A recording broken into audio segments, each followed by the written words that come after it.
once you start to succeed at something, the probability that you will continue to succeed ever more rapidly increases. So there's an exponential function with regards to success. But there's also an exponential function with regards to failure. So failure and success aren't like this. They're like this. Fail, fail, die. Succeed, succeed, succeed ridiculously. Like it's this weird curve. And it's funny because it doesn't just characterize economics. It's a really it looks like a really fundamental economic law. I was actually quite shocked when I first learned about this, which was only about 15 years ago, because I thought most things were normally distributed. And it turns out that that's not true.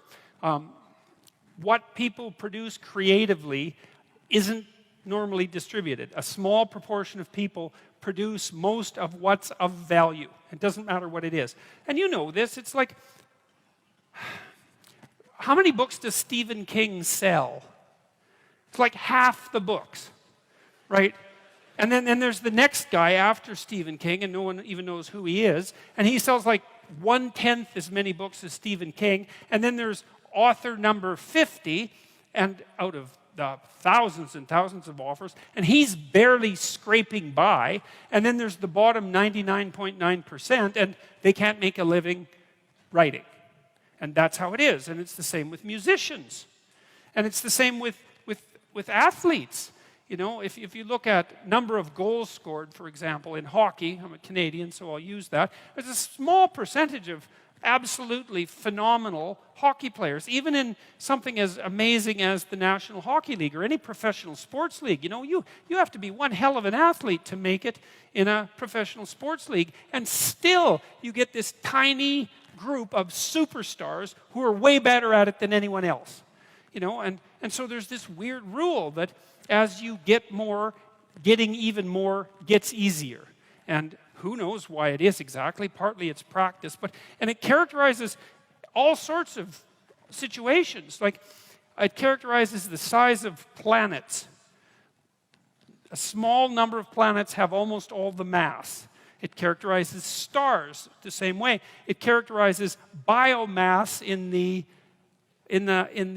Amazon jungle. It characterizes city size. A small percentage of cities have almost all the people. It's like, what's that? And then you go back 10,000 years, you look at a Paleolithic gravesite, and you see what people are buried with. And like there's one guy, there's two guys there, he's just covered with gold, right? The gravesite is insanely rich, and everyone else has like a bone, and it's theirs, and that's it, you know? And so you analyze Paleolithic gravesites, you see exactly the same Pareto distribution. A small number of people are buried with all the wealth, and almost everyone else has none. And so it's this unbelievably deep proclivity of resources to distribute themselves unequally. And you know this too, because you play games like Monopoly, right? You've all played Monopoly. What happens when you play Monopoly?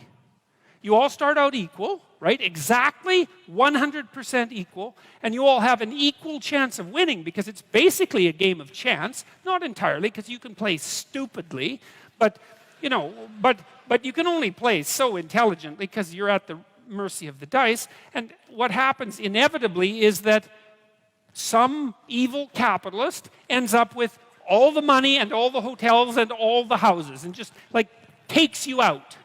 And yet you play and you don't think, oh my God, you know, there's something fundamentally unfair about that. Or maybe you play non-competitive Monopoly, where after every